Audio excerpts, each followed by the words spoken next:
afinidad que tengan algunos fármacos por determinados tejidos va a condicionar que haya o no concentraciones elevadas en aquellas áreas que son poco vascularizadas. Como vimos en la tercera fase, los fármacos iban de los órganos más irrigados a aquellos menos irrigados, pero que tenían cierta afinidad por ese órgano. Y lo último es que quiero decir acerca de este proceso, es que cuando el tejido está inflamado, lo que hay es una vasodilatación y por lo tanto va a haber un aumento de la permeabilidad que tenga esa membrana. Entonces lo que puede existir es que haya una concentración mucho más elevada de ese fármaco en aquel tejido que se encuentra inflamado y no en un tejido sano. En aquellos tejidos que están inflamados va a haber mayor concentración de fármaco que en tejidos que se encuentran sanos. Eso es todo lo que es distribución de drogas.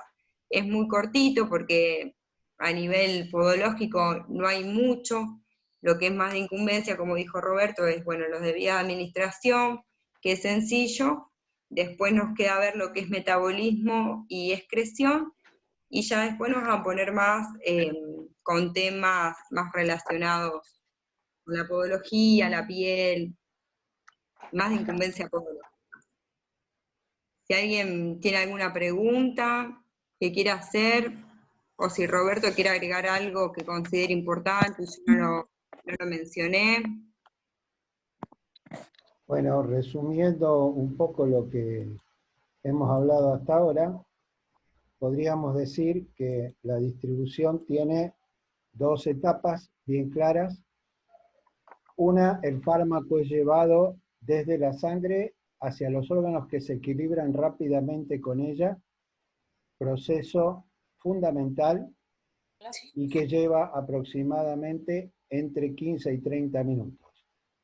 Recordar que la unión del fármaco a los tejidos de estos órganos altamente irrigados, como son cerebro, corazón, riñón e hígado, es baja. Por lo tanto, son órganos muy irrigados, pero con baja tendencia a unirse a los tejidos. Estos fármacos que estamos hablando, esta distribución de la que estamos hablando, explica por qué cuando cae la concentración en la sangre, también la droga sale de dichos órganos, es decir, del cerebro, del riñón, del corazón y del hígado. ¿Hacia dónde sale? Ahí tenemos la segunda etapa, que es el pasaje desde la sangre hacia los órganos, por los cuales el fármaco tiene gran afinidad, pero estos órganos tienen baja, o tejidos, tienen baja irrigación. Por ejemplo, la grasa tiene menos del 2% del gasto cardíaco y representa aproximadamente, normalmente por supuesto, un poco más en el gordito, el 15% del peso corporal. Por lo tanto, esos sitios a los que fueron llevados los fármacos siempre por la sangre, que es el gran transporte, se denomina este proceso redistribución. Y los sitios estos sirven, dada la alta afinidad que tienen por el fármaco, como dijo Loreley, como sitios de depósito. Este proceso de redistribución lleva aproximadamente, ya no minutos, sino varias horas. Una cuestión fundamental es qué importancia tiene esta redistribución en cuanto a los pacientes. La redistribución tiene que ver con lo siguiente. Uno, por ejemplo, se pregunta muchas veces por qué gente que está en la zona de los agrotóxicos está permanentemente intoxicada con ellos, o los pobres viejitos que consumen ansiolíticos, tranquilizantes en castellano, se están permanentemente confundidos o además de eso tienen problemas de tipo musculares, distonías que les producen fracturas de cadera. Todo esto se explica porque estos sitios, si bien en esos sitios el fármaco también obtiene una concentración y una distribución dentro de estos tejidos, por ejemplo, músculo, vísceras, grasa, etcétera, no puede salir del organismo en estos tejidos, tiene que volver nuevamente a la sangre. Y es allí donde se va a eliminar, es decir, va a sufrir los procesos que hablaremos la próxima, que son el metabolismo y más excreción. Los dos procesos sumados dan lo que llamamos depuración, clearance o aclaramiento. Esta eliminación no puede ser realizada en el tejido periférico y solo puede serlo a nivel de la central, o sea, por metabolismo y por excreción. Por lo tanto, ustedes comprenderán que la redistribución es un proceso que termina con la acción del fármaco. Se deposita, pero allí no tiene efecto.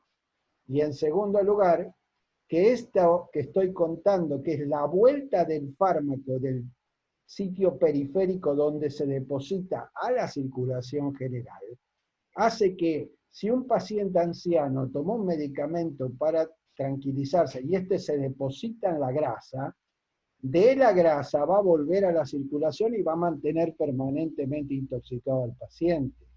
También si está en un lugar como Pueblo Ester u otros lugares que hay agrotóxicos, los agrotóxicos son muy liposolubles, se van a depositar en la grasa y también van a mantener la concentración en sangre, porque, vuelvo a decir, cuando cae la diferencia de concentración entre la circulación general y el tejido periférico tiene mayor concentración que la circulación y de esa manera el compuesto, el fármaco, el tóxico vuelven a la circulación general. Me parece muy importante que recordemos esto. Además, otras cuestiones esenciales en relación con esto son conceptos que yo voy a mencionar groseramente, pero fáciles de entender. Uno se pregunta, cuando alguien le tiene que dar un medicamento a un paciente anciano, ¿le da la misma dosis que a un paciente de edad promedio, un joven, o alguien de edad promedio y no un anciano? Hay medicamentos que, por ejemplo, se van a depositar como sitios en el músculo. Esos medicamentos, en un anciano, el anciano pierde masa muscular, van a tener menor depósito. Por lo tanto, a nivel central en la circulación, van a tener una mayor concentración. Concentración, recuerden que es masa sobre volumen. Y si el paciente anciano se le da la misma dosis que a un paciente de edad promedio, al tener menos sitio donde depositarse y acumularse en la sangre, va a actuar sobre estos órganos que están altamente irrigados y que dijimos que era el proceso de distribución los llevaba a ellos. Por lo tanto, imagínense que un individuo que se le da a un paciente, que se le da a un anciano, que se le da una dosis igual a la de un joven, se le acumularía y produciría toxicidad donde hígado, riñón, corazón, cerebro. Por eso es muy importante entender que hay una relación entre esta distribución redistribución en la periferia y la concentración plasmática y la dosis. Nosotros decimos que cuando la distribución aumenta, la concentración en la sangre disminuye y lo que hay que hacer es, en ese caso, aumentar la dosis. Ustedes ven entonces cómo hay una relación directa entre la distribución y la dosis e inversa con la concentración plasmática. Esto sirve, y es muy importante, para valorar en en los tratamientos la diferencia entre los distintos pacientes. También sirve para que ustedes entiendan que si hay un problema circulatorio y el fármaco no puede ser llevado a la periferia, a los tejidos donde se va a guardar, y va a quedar en la sangre, y entonces también va a producir toxicidad a ese nivel. Esto es importante, lo que yo les acabo de señalar como concepto. Por último, y aprovechando un poco más, recuerden que todas las condiciones que produzcan disminución de alguna forma de la unión a proteínas van a causar aumento del fármaco libre.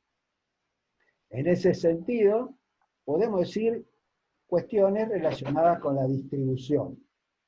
Si un medicamento tiene una alta unión a las proteínas plasmáticas, diremos que está como depositado allí, como tu platita en el banco, que si no vas a la caja no la puedes sacar, o la sacás por cajero, y mientras está ahí no puede seguir los siguientes procesos, por lo tanto tendrá una distribución limitada. Si tiene alta unión a los tejidos, como dijimos hoy, tendrá una alta distribución. Si el paciente es, por ejemplo, un paciente anciano, como dijimos antes, la composición corporal, al igual que lo que pasa en relación con el niño, puede generar grandes cambios en la distribución. Por ejemplo, el niño recién nacido tiene sobre todo un compartimento hídrico, agua, muy importante, tiene una grasa disminuida, ¿sí? Y proteínas también en menor concentración. ¿Está? El anciano es al revés. El anciano tiene poca agua corporal, ¿sí? Tiene, sobre todo la mujer, más tejido adiposo que el hombre, y además ustedes saben que, como dije antes, muchos de esos sitios de depósito pueden estar reducidos. Entonces, supongamos un medicamento en el niño recién nacido que tenga una distribución en el agua corporal, tendrá una gran distribución. Pero un medicamento que tenga una distribución en la grasa, vieron que flaquito, que sobre todo si es prematuro, el chiquito recién nacido, tendrá una baja distribución. ¿Sí? En el anciano, como decíamos recién, al revés. En el anciano, las tranquilizantes con alta distribución en la grasa, ¿no es cierto? ¿Por qué? Porque realmente el anciano, dijimos, tiene, sobre todo la anciana, mayor grasa que músculo. El músculo en el anciano está disminuido, como se dijo. Claro. Y el agua corporal, como estamos diciendo, también está reducida. Entonces, en el anciano pasa lo contrario. Los fármacos que tienen distribución en la grasa tienen una distribución amplia, pero los que tienen distribución en el agua corporal tienen una distribución baja. Además de esto, tenemos que saber algo que hablamos ya la vez pasada con ustedes: si el fármaco o la sustancia tienen carga, atraviesan mal la membrana y tienen baja distribución, es decir, que si tienen, en relación con el pH y el pK,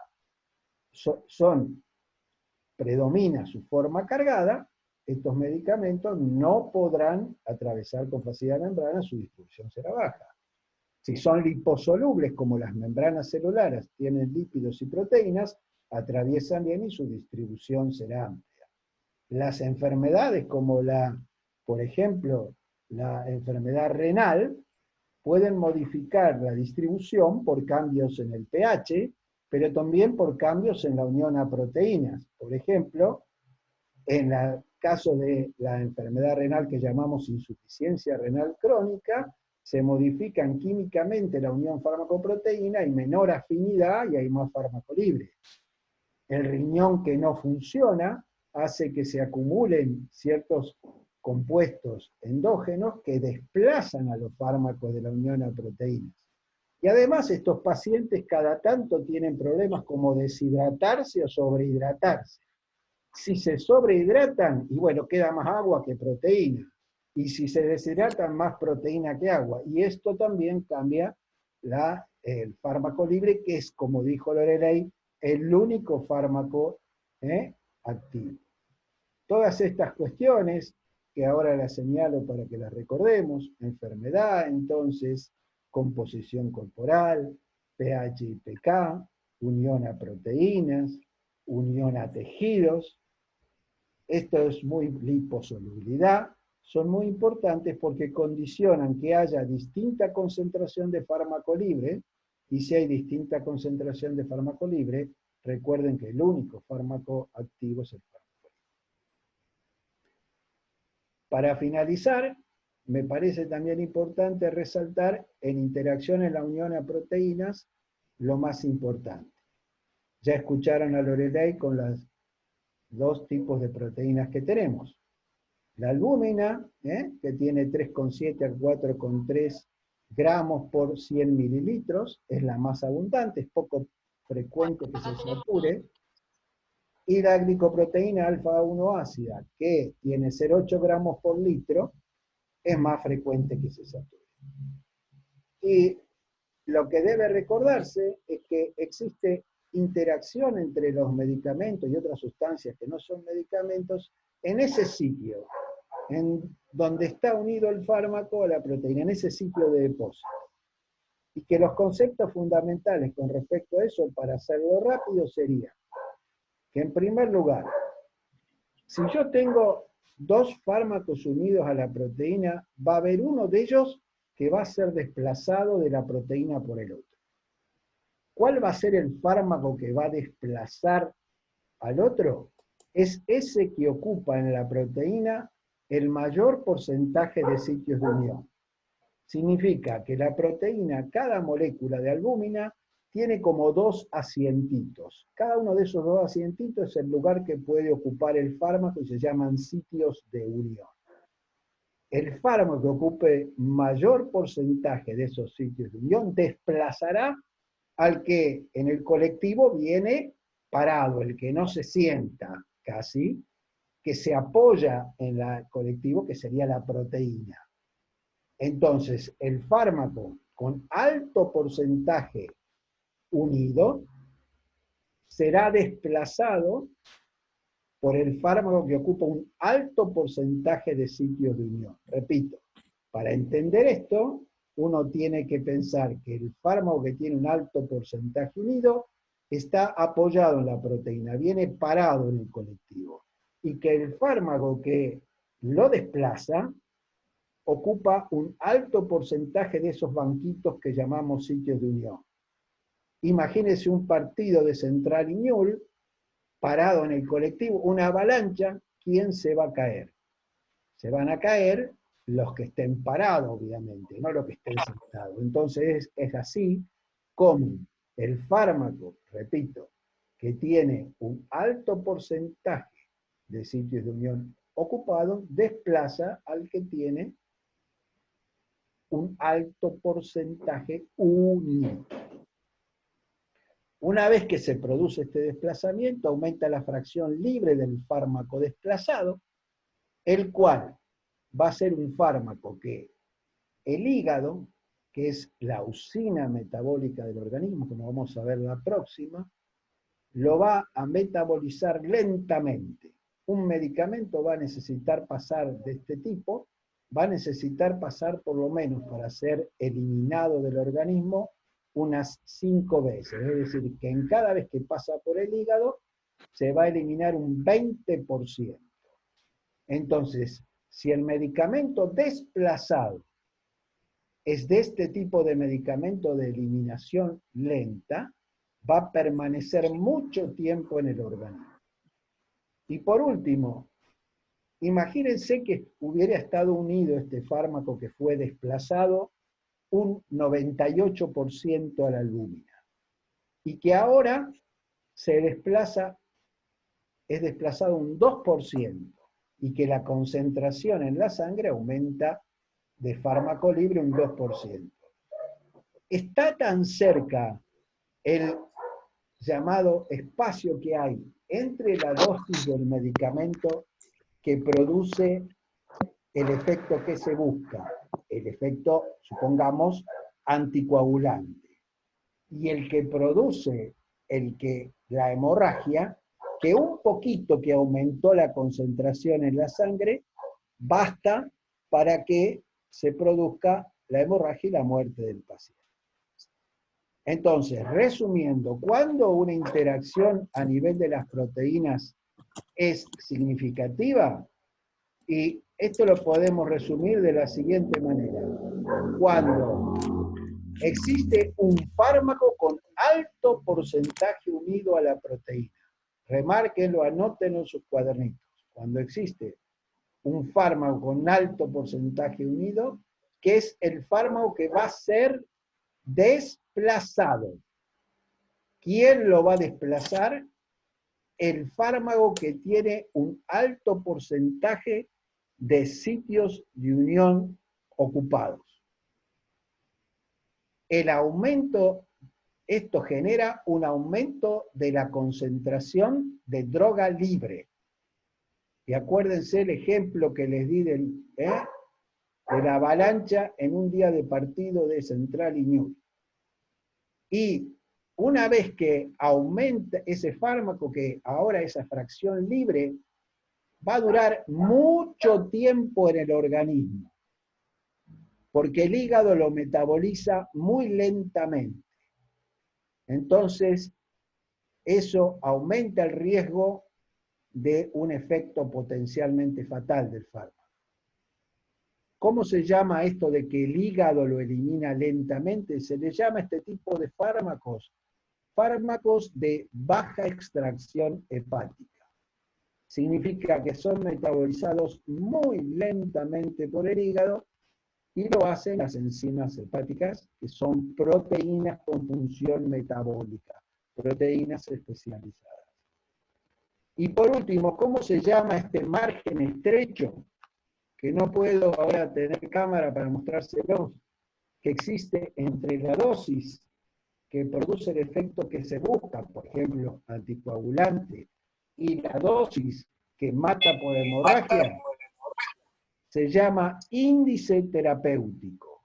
Ese rango, ese espacio que hay entre esas dos dosis, la que produce el efecto que se busca y la que mata por hemorragia, se llama índice terapéutico. Cuanto más estrecho es ese margen, más peligroso es el medicamento, porque rápidamente podemos pasar de la concentración, la dosis que nos produce la concentración, que nos produce el efecto buscado, a la dosis que nos produce la concentración que mata al paciente. Cuando una interacción entre dos medicamentos produce algo así, o lleva al paciente a la hospitalización o a la muerte, decimos que es una relación que pasa entre un medicamento y otro, clínicamente significativa. No quiero que crean que solo existen interacciones que matan a los pacientes. Ustedes saben que los anticonceptivos son muy útiles y son combinaciones de fármacos. La levodopa, carbidopa en el Parkinson es muy útil y son combinaciones. O sea que hay muchas interacciones y combinaciones útiles. Pero puede pasar esto que dije. En resumen, entonces, una interacción es clínicamente significativa en la unión a proteínas cuando existe un fármaco con alto porcentaje unido a la proteína, cuando ese fármaco es de baja extracción hepática y cuando tiene bajo índice terapéutico. Creo que esto completa un poco el tema en relación a este tema, a este punto de la interacción, y también recordar lo que dije con anterioridad y que he resumido los conceptos que dictó Loreley.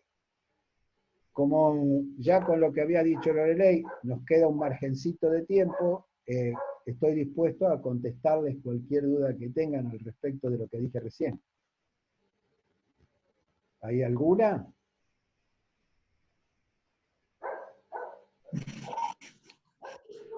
¿No? Entonces, yo voy a hacer pasar a los últimos.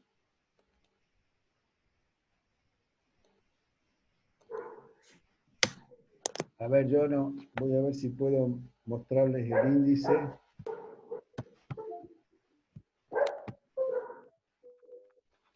sé si es posible iniciar el video. Ahí está. Este es el índice terapéutico, o sea, el rango entre la dosis que produce el efecto buscado y la que produce la muerte. Cuanto más estrechito es este rango, más inseguro es el fármaco. La próxima reunión vamos a hablar de dos temas con los que terminamos farmacocinética, que van a ser metabolismo y excreción. ¿Hay alguna otra pregunta o algo? Vení a espiar el profesor. Vení. No me llegó tu mail, no sé qué. ¿Les escucho? Bueno, recuerden entonces que este video, igual que el anterior, van a estar en el link que les voy a dejar, para que lo vuelvan a ver. ¿Sí? Y aquí escribo entonces las tres cosas en el chat para que les quede a todos.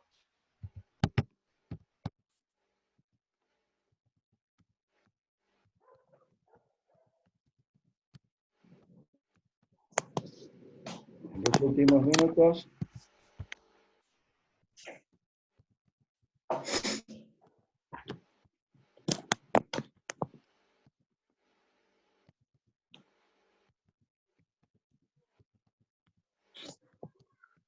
Sí, quería decir algo, Lorelei, o el Sí. profe.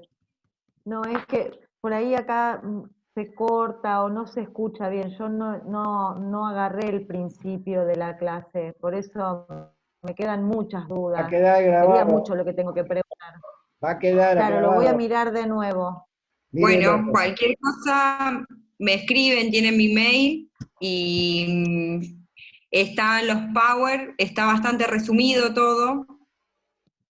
Y Sí. yo lo que expuse es en base a eso, y si no del apunte que les pasé en PDF, ese es todo el material que usamos todos los años durante toda la cátedra. Pero bueno, lo más importante es los puntos que remarcó Roberto, las fases, la unión a proteínas. Ustedes vuelvan a ver los videos y cualquier cosa de algo puntual me escriben. Yo no tengo problema. Como le dije a Alejandra, yo a veces demoro en contestar porque estoy trabajando en la farmacia y hay mucha demanda, como sabrán, entonces estoy un poco colapsada con el trabajo. Trato, a veces, anoche no sé a quién le contesté, eran las 11 de la noche, perdón, pero bueno, porque trato de organizarme.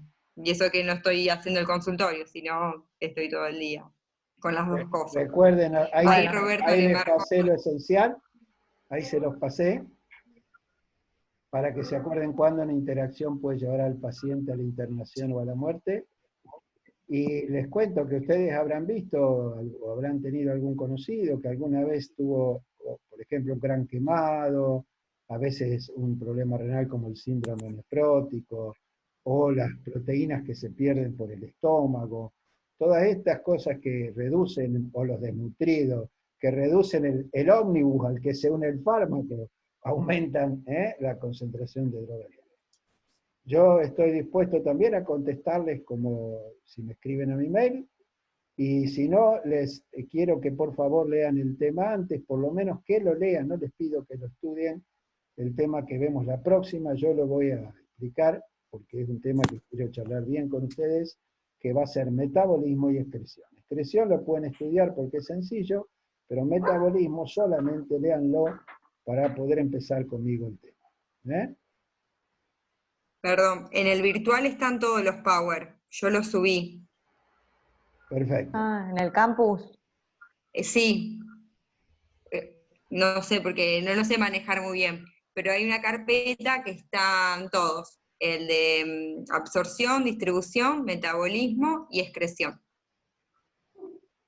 Además, Ahí, en sí. el plazo de tiempo que nos queda, otra vez, va a ser otra vez el martes a las 20, vamos a ver si puedo utilizar el sistema de Jitsi u otro que nos dé mayor tiempo, ¿sí? Porque este tiene un tiempo muy limitado, porque es justamente gratis, y es de 40 minutos. Y para la próxima clase me gustaría tener el tiempo que me regalaron, porque a veces hacen esas cosas de darme más tiempo, pero no lo hacen siempre, y entonces el tema próximo necesita más. Yo les voy a dejar con Lorelei el link para que sea por donde sea nos comuniquemos. Los saludo a todos. Disculpa, Bueno, Lorelei, Sí, una Perdón. consulta, Lorelei. Lo único que tenemos en el Power es de distribución. Lo otro todavía no lo tenemos subido. Y otra cosita, ¿te acordás que habíamos hablado del primer cuestionario? Si podías pasarnos tipeado o marcadas las respuestas correctas, que las chicas tenían duda de ahí, cuáles eran las respuestas correctas. bueno, ahí puse en Como el para- chat que lo subí al virtual. Bueno, bárbaro, lo subís entonces. Todo. Yo tengo mi planilla armada. Y lo subí, Bueno, quizás no puse bueno, para porque nosotros, mostrárselo a ustedes. bueno, porque nosotros todavía no lo tenemos reflejado en nuestro virtual. Bueno, no, porque eso no fue a modo evaluativo, es más o menos para que ustedes se vayan guiando, pero les paso de todos modos mi planilla con todas las respuestas correctas. Era para, Bárbaro, muchísimas gracias. Estuvieron Como era para para tener un introducirlos, panorama. era para Sí, sí. introducirlos en la disciplina, para que vean Claro. las primeras ideas. Claro, el problema es como para nosotros, Como una prueba detectar piloto. los errores que tuvimos y poder corregir en base a eso Me parece los errores que perfecto. tuvimos. Me parece Sí. muy bien, Muchísimas pero no gracias. se sientan evaluadas porque no están siendo evaluadas. No es para eso, es como para poder orientarnos en los errores que tuvimos y poder ir corrigiendo para poder ir forjando y fortaleciendo los conceptos. Anoten todas las preguntas que tengan y la próxima me las hacen si no se les contestan con el link. ¿De acuerdo? Bueno, muchísimas gracias. perfecto. Saludos, hasta luego. Salud. Chau, chau. Hasta luego.